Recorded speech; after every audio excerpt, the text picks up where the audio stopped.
Kumpleto na ang pagpili ng aplikante, at magsisimula ang mga pagsusulit sa ika-4 na palapag, 24 na oras ang natitira. Ang tagumpay ay nangangailangan ng pagkatalo sa Goblin King sa loob ng panahong iyon. Ang kabiguan ay nangangahulugan ng pagkalipol o oras ng pag-expire ng koponan, na nagreresulta sa kamatayan. Napagtanto ang aking maling kalkulasyon, natagpuan ko ang aking sarili sa iba pang mga nakabaluti na kalahok. Ang sitwasyon ay nadama awkward, kamakailan lang ay nakatagpo ako ng mga halimaw, hindi ibang mga manlalaro. Isang teammate ang nagpakilala sa amin. Siya si Liam, isang E-rank hunter, nakasuot ng mahabang asul na balabal, may hawak na mahabang sandata, may maitim na buhok at matingkad na mga mata. Siya ay isang espesyalista sa suporta. Pagkatapos, nagpakilala si Lee Sang-han, isang D-rank hunter na dalubhasa sa malapit na labanan. Siya ay isang malaking tao na may isang mahusay na espada at baluti. Hindi nila naisip na ang kanilang koponan ay ganap na walang kakayahan. Si Han, na nakahod at sa simula ay natarante sa pagiging magalang ng D-rank hunters, ay nagpakilala bilang si Han Sang-yun, isang close combat specialist, bagaman hindi isang hunter, ngunit isang kadit sa pagsasanay. Nagulat ito kay Song na nagtanong sa kanyang mga kakayahan.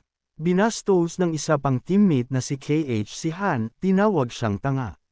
Hindi napigilan, iginiit ni Han ang kanyang kakayahan sa pakikipaglaban at pagiging angkop para sa papel. Binalaan ni Song si Han na ang anumang masasamang aksyon ay magreresulta sa kanyang pagkakatanggal sa team.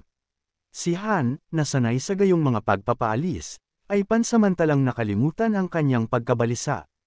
Nang maglaon, inutusan ni Lee Sang-han si Han na tumuon sa mga maliliit na banta, na nag-udyok kay Han na sumagot ng may pag-aalinlangan. Sa pagharap sa kastilyo, napagtanto ni Han na binibigyang diin ng mga pagsubok ang praktikal na aplikasyon ng kasanayan. Inihayag ng system ang isang 3v3 na kompetisyon na nangangailangan ng pagtutulungan ng magkakasama. Nang bumukas ang gate, sinalakay ng mga duwende na may hawak na palakol si Song, na lumaban, na nagtamo ng maliliit na pinsala. Kinwestiyon niya ang pagiging inactivity ni Han. Si Han, na nagpadala na ng mga goblins, ay nag-react ng hindi nasisiyahan. Si Liam, sa likuran, ay naghanda ng isang support spell, humihingi ng pasensya. Naiinip na hinimok siya ni Song na gumawa kaagad ng isang kapaki-pakinabang na spell. Sumagot siya na ang kanyang mga spells ng suporta ay naubos na. Narinig ng kanta, nakikipaglaban sa mga duwende, ang kanilang mga panunuya. Si Han, nang makitang nahihirapan si Liam, ay nag-alok ng tulong na nangangakong paprotektahan siya. Ang mabilis na intervention ni Han ay nagulat kay Han, na nag-akala na walang makakatakpan sa likuran ni Liam. Nang makita ang maraming napatay na duwende, namangha si Liam. Dinaig ng mga goblin si Song, kaya napilitan siyang ihulog ang kanyang espada. Habang bumubulusok ang isang duwende, sinisi ni Song ang kanyang kasawian sa pakikipagtambalan sa isang kadit. Mabilis na inalis ni Han ang maraming duwende. Tinakpan ng kanta ang ulo niya. Habang mas maraming mga duwende ang nahulog, si Han ay nananggalang kay Song, na tinatawag siya. Inutusan ni Han si Song na manatili habang hinahawakan niya ang mga duwende. Nagulat si Song sa pagtitiwala ni Han. Pagkatapos ay winasak ni Han ang mga goblin sa pamamagitan ng nakamamatay na sword swings, na nakuha ang tagumpay na Goblin Hunter. Namangha si Song sa galing ng kadit. Pagkaraan, nilapitan ni Han ang kanyang koponan, na naglalabas ng malakas na aura. Hindi nakikita ng kanyang mga kasamahan sa koponan, ang kanyang natatanging mga istatistika ay nagbigay daan sa kanya na makuha ang mga kaluluwa ng mga napatay na goblins, pinalakas ang kanyang la. Namangha si Han nang matuklasan niyang nakakuha siya ng kasanayan sa Goblin Sensitivity, na rate na F, na nagpahusay sa kanyang larangan ng pagtingin at nagpadali sa pagdetect ng paparating na mga banta. Nasa sabik, na-activate niya ang kasanayan, nararanasan ang mundo mula sa mas malawak na pananaw. Ngumisi siya, pakiramdam niya ay nataman siya ng ginto.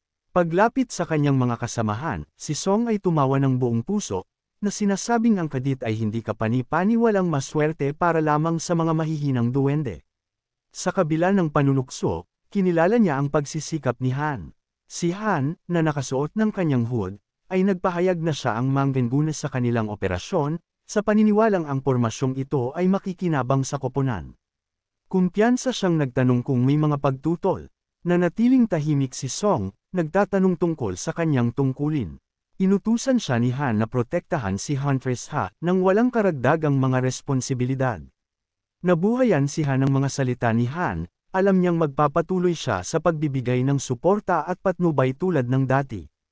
Pagkatapos ay iminungkahi ni Han na magtrabaho silang produktibo ng magkasama sa pasulong. Habang iniunat niya ang kanyang kamay, isang maliwanag na berdeng ilaw ang nagmula rito, tulad ng isang malaking kawan ng mga duwende na sumugod sa mga bayani, sumisigaw sa galit.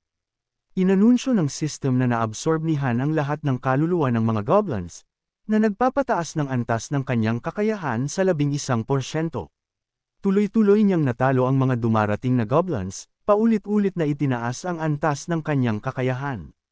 Sa natitira pang 14 na oras at 37 minuto, pumasok sila sa isang abandonadong nayon. Napansin niya ang hindi pangkaraniwang katahimikan sa kabila ng pasulpot-sulpot na pag-atake ng goblin. Nag-alinlangan si Han, pagkatapos ay tumakbo pasulong. Ang kanyang mga kasamahan sa koponan, na nag-aalala, ay nagtanong kung ano ang nangyayari. Nakita ni Han ang isang fountain na naglalaman ng mga tall-unang goblins. Sa pagsusuri sa isang duwende, napag-alaman ni Han na maaaring mayroon silang mga paa na pinapagana ng rocket. Nakuha niya ang isang mainit-init pa ring tipak, na pagtantong maaari nilang mahuli ang kanilang mga kakompetensya kung sila ay magmadali. Sa pagtingin sa labanan bilang isang laro ng chess, alam ni Han na ang kabiguan ay nangangahulugan ng kamatayan para sa lahat ng kasali. Nagmamadali, nakatagpo sila ng isa pang nagtatawanan na grupo ng mga duwende. Isang lalaki ang nakatayo sa harap nila, at habang papalapit ang mga duwende, may isa pang lalaki na tumalon sa kanyang mga balikat, na may hawak na 2 espada. Huminto ang ibang mga duwende, nakatingin sa lalaki. Siya, na may inis na ekspresyon, ay nagpahayag ng kanyang pagod sa pangangaso ng goblin, nagtatanong kung ito na ang huling laban bago humarap sa amo. Ang lalaking nasa ibabaw ng mga duwende ay mabilis na pinugutan ng ulo, pagkatapos ay lumukso patungo sa kanila, nagalit na tinawag silang bobo. Sa isang iglap, napatay niya ang mga duwende. Pinuri siya ng kanyang kasama, at tinawag siya ng salamangkero na walang kapantay. Ang ika-4 na lalaki, na nagrereklamo tungkol sa kahirapan ng pamamaril at sa kanyang pag-iisa, ay nagsimulang magalit sa iba. Pinatahimik siya ng lalaking itim ang buhok. Nakatayo sila sa harap ng isang nagbabantang gate. Isang lalaki ang nagbilin sa kanila na tapusin at magpahinga. Isa pa, binubuksan ang tarangkahan, nagreklamo tungkol sa tretuhin na parang aso. Kinumpirma ng system na ang koponan ng Challenger ay nakapasok sa Goblin King's Spire.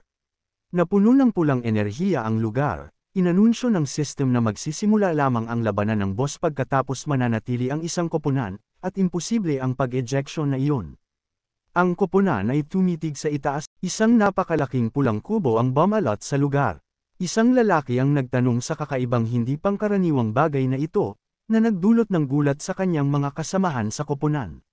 Lumapit si Han at ang kanyang koponan sa Kalabang Koponan. Ang lider ng Kalabang Koponan ay nagpahayag ng kanyang pagnanais para sa isang mabilis na tagumpay. Ipinahayag ni Han na lalaban siya ng mag-isa, na humihiling ng positibong epekto mula kay Ha. Ha, napansin ang kanyang lakas, sumunod, na nasaksihan mismo ang kanyang mga kakayahan. Tinataya niya ang Kalabang Koponan bilang potensyal na mas kakilakilabot kaysa sa anumang halimaw na dati nilang nakatagpo. Tiniyak ni Han kay Ha na magsenyas siya kung kailangan niya ng tulong, umaasa sa suporta nito hanggang noon. Ibinato ni Ha ang kanyang spell, pinalakas ang liksi ni Han ng 2 sa loob ng 10 minuto. Sumulong si Han, tiwala sa kanyang superior na kakayahan, na nakapatay na ng mahigit 30 goblins. Ang lalaki ay yumuko, ipinahayag na siya ay naniningil sa kanila, na nag-udyok sa lahat na maghanda para sa labanan. Iginiit ni Han na siya ay sapat na malakas para sa hamon at sinisingil sa Kalabang Koponan, na sumipa ng napakalaking ulap ng alikabok. Nagulat ang Kalabang leader na sumigaw ang kanyang kakampi na buhayin ang kanyang kalasag ng buong lakas, nagbabala na kung hindi, sila ay matamba. Sumunod naman ang teammate, kumikinang ang kanyang kalasag na may maliwanag na puting liwanag. Tumalon si Han para hampasin, walang kahirap-hirap na hiniwa ang kalasag.